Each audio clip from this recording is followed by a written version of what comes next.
यूरिसनेट दिसंबर 2025 NTA ने बनाया एक फूहड़ प्रश्न पत्र और जिससे चेक करना चाहा आपके रटने की क्षमता को। ओके, और इसके खिलाफ हमारा आंदोलन जारी है। हम लोगों ने 12 तारीख को ऑलरेडी अपनी तरफ से नोटिस जो है एनटीए को, यूजीसी को और एजुकेशन मिनिस्ट्री सभी को मेल कर दिया था और उसके बाद हमारे पास रिप्लाई भी आ गया और उस रिप्लाई के तहत अगला जो हमारा कदम होगा वो है 19 तारीख का। 19 तारीख मतलब मंडे को हम जा रहे हैं यूजीसी नेट ब्यूरो के दफ्तर और अपनी कंप्लेन को ऑफिशियली रजिस्टर भी करवाएंगे।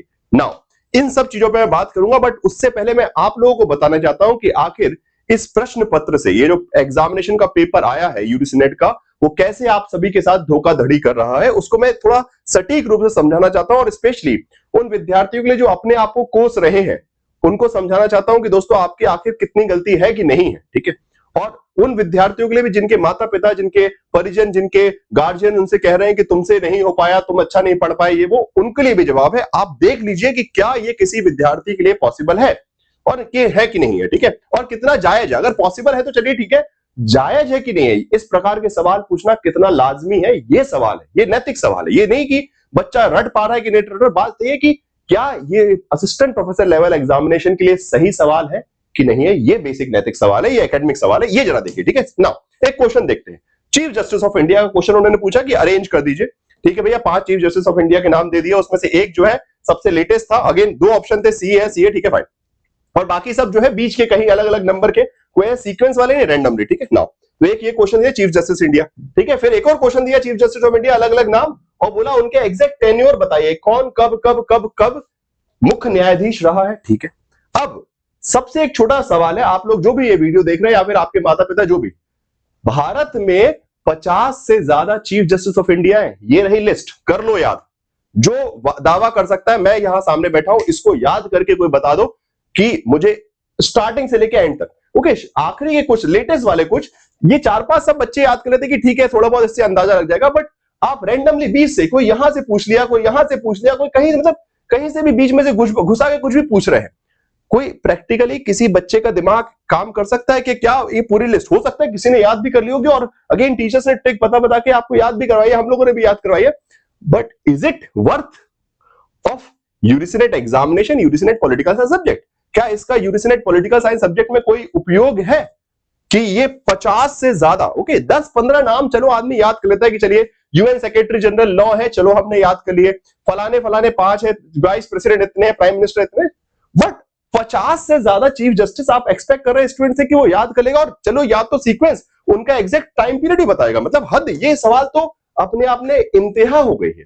ठीक है, और आप देखिए, अब सवाल पूछा, ठीक है, अच्छा, और ऐसे नहीं कि हमने याद भी नहीं किया मैक्सिमम चीजों के, बिकॉज एनटीए पूछ रहा है, पिछले साल भी पूछे थे, उससे पहले ही पूछे, तो हम याद कर रहे हैं, रट रहे हैं। ओके, पहले ही पूछ चुके हैं। ओके, तो हमने चीफ इलेक्शन कमिश्नर भी रटे हैं, ये आपने रटे होंगे, सही भी किया होगा। ठीक है, हमने चीफ इलेक्शन कमिश्नर, बेसिकली आपका क्या नाम है, चीफ फाइनेंस कमिश्नर भी रटे हैं, अटॉर्नी जनरल भी रखे हैं, वाइस प्रेसिडेंट, इतने सारे। ठीक है, तो president, vice president, prime minister, speaker of Lok Sabha, सब तो रटे थे हमने, आप लोगों ने भी रटे थे।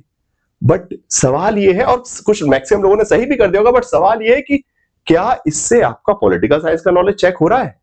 इससे तो आपके रटने की क्षमता चेक हो रही है। इसमें क्या पूछा उन्होंने कि अटॉर्नी जनरल की पावर क्या हो सकती है, उनके फंक्शंस क्या होते हैं, उस पर भी सवाल बन सकता था। अरे मैं ये नहीं बोल रहा हूं कि आप आसान प्रश्न पत्र बनाइए, अरे आप लेजिटिमेट तो बनाइए। इस सब, ये सारी नॉलेज, हम एक प्रतिस्पर्धा दौड़ में लग तो गए हैं कि कौन कितना रट पाएगा, बट क्या इससे आने वाले वक्त में असिस्टेंट प्रोफेसर की क्वालिफिकेशन चेक हो रही है कि वो पढ़ा पाएगा? उसको रटना आता है, पर वो क्या पढ़ा पाएगा कि अटॉर्नी जनरल का फंक्शन क्या है, चीफ जस्टिस का फंक्शन क्या है, ये है, दुनिया भर के कंडीशंस है उसमें, नहीं, सिर्फ रट पाएगा। ठीक है, अच्छा, और देखिए आप, अभी फिजूल का सवाल पूछ रहे हैं, 2017 में कोई प्राइम मिनिस्टर, ठीक है, वो सऊदी अरेबिया गया, अब आप बताओ, और वहां जाके उसने इस्तीफा दे दिया, रिजाइन कर दिया, आप बताओ वो कौन से कंट्री का था? अरे भाई, इससे ना ये करंट अफेयर्स है, ना ये इंटरनेशनल रिलेशन से संबंधित है, ये बस ऐसी रैंडम इवेंट है। अब ऐसे दुनिया में कोई जाए, कहीं जाके सुसु कर रहा है, तो क्या बच्चा याद रखेगा? बताइए, क्या कोई लॉजिक बनता है? अरे कोई गया वहां पे जाके, उसने कोई छीका, किसी ने पादा, कुछ भी किया, हमको क्या लेना देना? इससे पॉलिटिकल साइंस का कौन सा नॉलेज आ रहा है भाई? यहाँ पे आप ये सवाल पूछ रहे हैं और बोल रहे हैं कि ये पॉलिटिकल साइंस का सवाल है, और बहुत सारे लोग इसको डिफेंड भी कर रहे हैं। ओके, आपने देखा वो अड्डा वाले जो थे, वो डिफेंड कर रहे हैं कि हाँ ठीक है, बच्चे से पूछे। अरे भाई, इसका क्या लॉजिक है पॉलिटिकल साइंस में? ये सिलेबस के कौन से हिस्से से आ रहा है, ये बताओ तो मुझे जरा। ठीक है, जो ज्ञानी बाबा लोग बन के बैठे ना दुनिया में कि अरे नहीं, ये तो फैक्ट तो पूछा ही जाएगा, तो सही है, बच्चे कुछ गलत। अरे भाई कि कैसे लेजिटिमेट है, इसका सिलेबस से कोई ना सर है ना पैर है, ऐसे तो रैंडमली कुछ भी कहीं भी हुआ आप रैंडम। अरे कोई ऐसा सिग्निफिकेंट इवेंट हो जिसका इंटरनेशनल रिलेशन में इंडियन फॉरेन पॉलिसी में एक रेलिवेंट इंपॉर्टेंस रहता है, उसका कुछ फर्क पड़ा हो, उससे कुछ डिसाइड हुआ, ठीक है। आप ताशकंद समझौता पूछ रहे हैं, आप ये पूछ रहे हैं, वो पूछ रहे हैं, अब ये कोई कहीं जाके इस्तीफा दिया है तो हम क्या करें उसके लिए, देने दो उसको इस्तीफा दिए। और उसके बाद पूछ रहे हैं विट्ठल भाई पटेल कब सेंट्रल, अगेन ये सिलेबस में नहीं है यार, विट्ठल भाई पटेल हमारे सिलेबस में नहीं है, सेंट्रल लेजिस्लेटिव असेंबली हमारे सिलेबस में नहीं है। सिलेबस में लिख दे भैया कि सिलेबस में लिखा है मेकिंग ऑफ इंडियन कॉन्स्टिट्यूशन, मतलब संविधान निर्माण की प्रक्रिया, उसमें जितने भी अलग अलग एक्ट थे आपके क्या नाम है अपने स्पेशली जो ब्रिटिशर्स के टाइम पीरियड पे, वो हम पढ़ लेते हैं, उससे उसकी फीचर पढ़ लेते हैं कि बेसिकली 1919 का एक्ट है, 1909 का एक्ट है, 1913 का, उससे पहले भी regulating act, Pitt's India act, सारे एक्ट, उसकी फीचर सब कुछ पढ़ लेंगे। वहां से सवाल, अब ये क्या पूछ रहा कि विट्ठल भाई पटेल बंगाल लेजिस्लेटिव काउंसिल क्या, अरे और ये पूरा फैक्ट से भरा हो पेपर, ओके बस फैक्ट, ओके यहां पे भी कमिटीज फैक्ट बताओ भाई यार, तो इससे नॉलेज क्या चेक हो रहा। आप ये पूछो ना कि इस कमेटी ने क्या सिफारिश दी थी, रिकमेंडेशन, ये पूछिए, that is the talent of the student. उसको नहीं पता होगा उसकी गलती है, बट आप ये पूछेंगे ईयर बता बेटा तू, तो खत्म। तो ये कौन सा टैलेंट आप चेक कर रहे हैं, कौन सा आपने असिस्टेंट प्रोफेसर का स्किल चेक कर लिया यहाँ पे, कौन से मतलब कूल झलूल सवाल। Okay fine, so this is absurdity. Okay now मैं आपको एग्जैक्टली बता रहा हूं इस पेपर में हुआ क्या है कि 100 में से, ओके 100 क्वेश्चन आए, 100 में से 10 तो आपके माइनस कर दीजिए कॉम्प्रिहेंशन के, जो कि लड्डू सबके लिए रहते हैं, ओके तो बचे 90 क्वेश्चन, उस 90 में से 67 क्वेश्चन जो है सिर्फ और सिर्फ फैक्ट बेस्ड है, ठीक है। उसमें से 16 जो है कालक्रम के क्वेश्चन थे, इसमें से 14 सवाल आउट ऑफ द सिलेबस थे, इसमें से 24 सवाल एक्सट्रीमली डिफिकल्ट लेवल के थे। अगेन तो ये पेपर टफ बनाना नहीं हुआ, ये पेपर फुहड़ता है। आप बकवास प्रश्न पत्र बना रहे हैं जिसका सब्जेक्ट से, जिसका पॉलिटिकल साइंस से, जिसका नॉलेज से, जिसका असिस्टेंट प्रोफेसर से कुछ भी नहीं। It is a murder, it is a murder of the dreams of the student, it is a murder of the subject, it is the murder of the soul of the examination. Okay आप examination की रूह के साथ खिलवाड़ कर रहे हैं, आप एग्जामिनेशन के उद्देश्य के साथ खिलवाड़ कर रहे हैं, आप बच्चों के भविष्य के साथ खिलवाड़ कर रहे हैं, आप साथ साथ पूरे एजुकेशन सिस्टम के साथ खिलवाड़ कर रहे हैं इस प्रकार का प्रश्न पत्र बनाकर, और आप बोल रहे हैं कि आप टैलेंट चेक करें कैसा, और इसके खिलाफ आवाज भी ना उठाए जाए। कुछ लोग उसका ही विरोध करेंगे, फालतू में आवाज उठा रहे हैं। अरे क्यों नहीं आवाज उठाएंगे, अगर आवाज नहीं उठाएंगे, बताएंगे नहीं उनको कि क्या मूर्खता आप कर रहे हो, तो कैसे कल के दिन सुधार होगा। कैसे बच्चा के अगले 6 महीने फिर बैठ के रटना है कि सर आपने इतना रटा था, पिछले 6 महीने हम बैठ के रटा था, सारे फैक्ट रटे थे, ओके इसमें से बहुत सारे फैक्ट आपने सही भी किए होंगे, बट फिर अगली बार फिर रटना ही है, तो क्या इसका कोई समाधान है क्या? फाइन, तो इसलिए इसके खिलाफ हमारा जो है एक पूरा विद्रोह चल रहा है। और अच्छा अब इसमें भी ऐसा नहीं है कि स्टूडेंट ने स्कोर नहीं किया, ओके मैं आपको बता रहा हूं मेरी ही क्लास के बहुत सारे स्टूडेंट्स हैं जिन्होंने स्कोर किया है, तो उनके लिए खुशी है, अच्छी बात है भाई। मेरे पास गायत्री का मैसेज आया कि सर मेरा जो है इतना टफ पेपर था, 150 में से फिर भी इस बच्ची ने 126 क्वेश्चन किए, इसके लिए खुशी है। एक और स्टूडेंट है भाई, ठीक है, ऐसे बहुत सारे स्टूडेंट्स जिन्होंने 120 125 क्वेश्चन सही किए, उनके लिए खुशी है। देखिए अगेन इसने लिखा टेक्स्ट बुक सुपर कोचिंग का सब्सक्रिप्शन था, बट क्या इनकी खुशी के लिए हम बाकी सब का जिनका हक बनता, अगेन इन्होंने याद कर लिया, इन्होंने रट लिया, any how they managed, it's a wonderful thing, okay उनके लिए कांग्रेचुलेशन, उनको बधाइयां, बट आप सभी का भी तो हक बनता था, जिसने ईमानदारी से मेहनत की थी, पूरी जान लगा दी थी, बहुत सारी चीजें रटी भी थी, सब कुछ किया था, परंतु फिर भी जो फूहड़ पेपर एनटीए ने बनाया, उन्होंने जो आपका रट्टाफिकेशन का टैलेंट चेक करना चाहा, तो क्या वो आपका सही में टैलेंट था, और वो सही में वो एक बेंचमार्क होना चाहिए कि आप असिस्टेंट प्रोफेसर बन सकते हैं कि नहीं बन सकते। आप हमेशा बस इसी मुहिम में लगे रहे कि हाँ मैं और रटता हूं, अगले 6 महीने और ज्यादा रटूंगा, तो क्या इससे आप बेहतर असिस्टेंट प्रोफेसर बनेंगे? नहीं। और इसीलिए हमारी ये लड़ाई है, ठीक है।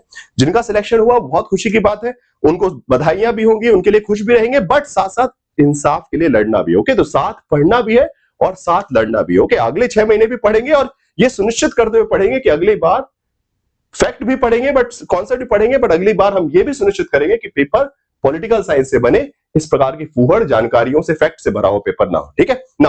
और इसके लिए जो है आप लोगों को पता है कि ऑलरेडी मेजर प्रॉब्लम्स हमने आइडेंटिफाई करके क्या क्या पेपर में मेजर प्रॉब्लम्स है, उनको भी जो है ऑलरेडी एनटीए को प्रॉपर मेल बना के, ठीक है, एक प्रॉपर मेल बना के सारी प्रॉब्लम, ओके ये मेल हमने भेजा था 12 तारीख को, उसके बाद हमारे पास जो है रिप्लाई भी आ गया था एनटीए का, एनटीए की तरफ से, और उन रिप्लाई के बेसिस पर, ठीक है, उसी रिप्लाई के बेसिस पर अब हम आगे की कार्रवाई करने जा रहे हैं। उनकी तरफ से रिप्लाई आया था कि उन्होंने एनटीए से भी बोला बेसिकली, ठीक है, they have asked NTA also to candidate के जो भी कंसर्न्स है उसको एड्रेस किया जाए, और साथ साथ हम भी जो है अपनी तरफ से अपनी अपील लेके जो है नेट ब्यूरो के पास जाएंगे, कहां पे, आपके किस जगह, यूनिसी ग्रांट कमीशन, फाइन। तो यहां पे जो है हम जब कहां जाने, जैसे कि मैंने आपको बताया था 19 तारीख को, तो ये डिसीजन ले लिया गया है कि मंडे को हम सब साथ चलेंगे। दोस्तों लड़ना पड़ेगा, अगर कोई सोच रहा है कि नहीं ठीक है, जितने एटलीस्ट दिल्ली में वो तो सब पहुंचिए, ठीक है। मंडे को किसी भी हाल में आप यूजीसी के दफ्तर जरूर पहुंचिए। टाइमिंग क्या है, हम 11 बजे का टारगेट लेके 11 बजे तक सब वहां इकट्ठा होने का प्रयास कीजिए।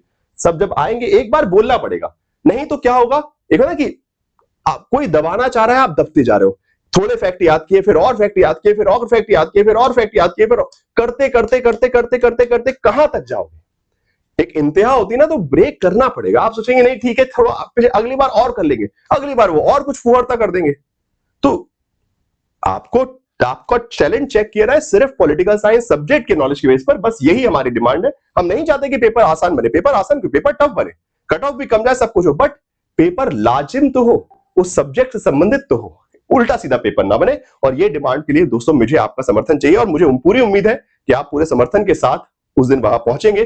कोई भी, बिकॉज अगर हम साथ आवाज नहीं उठाएंगे तो फिर कोई नहीं हमारे सुनने वाला, हम दबते रहेंगे। मैं भी आपको रटाते रहूंगा, आप भी रटते रहना, किसी का कोई फायदा नहीं, ठीक है, फाइन। सो बस जुड़िएगा जरूर, फाइन। सो बाकी टेलीग्राम ग्रुप पे सारी डिटेल्स आपको मिल जाएंगे, इस टेलीग्राम ग्रुप पे जुड़े रहिए, और साथ साथ जो है ये चैनल पे सब्सक्राइब भी रहिए, ठीक है। तो टेलीग्राम ग्रुप पे जुड़े रहिए, यहाँ पे मैं सारी डिटेल्स दिखा दूंगा। तो 19 तारीख को मिलते हैं, सोमवार, मंडे को, ठीक है, मंडे को 11 बजे, कहां, यूडीसी के दफ्तर, एनटीए नहीं, यूडीसी के पास जाना और उनको सब कुछ बताना है। मैं पूरी रिपोर्ट तैयार कर रहा हूं कि एक एक क्वेश्चन, और सिर्फ इस बार के नहीं, पिछले एग्जामिनेशन में भी जो भी उन्होंने फुहर सवाल बनाया सबकी रिपोर्ट उनको दी जाएगी। कितना ज्यादा फैक्ट बेस्ड क्वेश्चन पेपर बन रहा है जिसमें कॉन्सेप्ट जो है दूर दूर तक नहीं है, ठीक है। तो ये सारी बातें उनको बताई जाएंगी। और बाकी इसके अलावा टेक्स्टबुक सुपर कोचिंग पे जो है जून के लिए आपके एडमिशन भी स्टार्ट हो चुके हैं। तो अपना क्विकस क्लासेस स्टार्ट हो चुके हैं, पेपर ऑन पेपर 2 की, तो उसके लिए एडमिशन करवा सकते हैं। नीचे कॉन्टैक्ट नंबर है, कूपन कोड है, उसको अपना यूज कीजिए, अपना एडमिशन करवाइए। और तो साथ पढ़ना भी है और साथ लड़ना भी है, इस इंसाफ के लिए कि हम जो तैयारी करें, ठीक है, ये नहीं कि आसान प्रश्न पत्र, हम जो तैयारी करें सब्जेक्ट के हिसाब से तैयारी करें, सिलेबस के हिसाब से तैयारी करें, पीवाईक्यू के ट्रेंड के हिसाब से तैयारी करें, और पेपर भी उसी हिसाब से अकॉर्डिंगली बनाया जाए। ये ना कि कुछ भी उल झलूल चीजें पेपर में डाल दी जाए, ठीक है। तो इसके लिए हम साथ लड़ेंगे, फाइन। बाकी ऑफर वगैरह भी चल रहा है, ठीक है। स्वाइन टेक्स्टबुक ऐप को भी डाउनलोड कीजिए। ओके दोस्तों, सो ध्यान रखिएगा, इस धोखाधड़ी के लिए चुप नहीं बैठना है। चुप बैठ गए तो समझ लीजिए कि अगली बार आप अपनी ही चिता तैयार करने के लिए बैठे हुए हैं, अपने आप को निराश करने के लिए, अपने आप को डिप्रेस करने के लिए, अपने आप को एंशियस करने के लिए बैठे हैं। एनटीए तो आपको परेशान करना चाहता है, बट हम उसको करने नहीं देंगे। साथ रहिएगा और कमेंट बॉक्स में जरूर बताइए जो लोग, और प्लीज इस वीडियो को जितना ज्यादा हो सके शेयर भी कीजिएगा, जिससे सब इस बारे में अवेयर हो सके और जितना ज्यादा हो सके हम दबाव बना सके यूडीसी और एनटीए के ऊपर, जिससे सुधार हो सके। ओके, धन्यवाद दोस्तों, और थैंक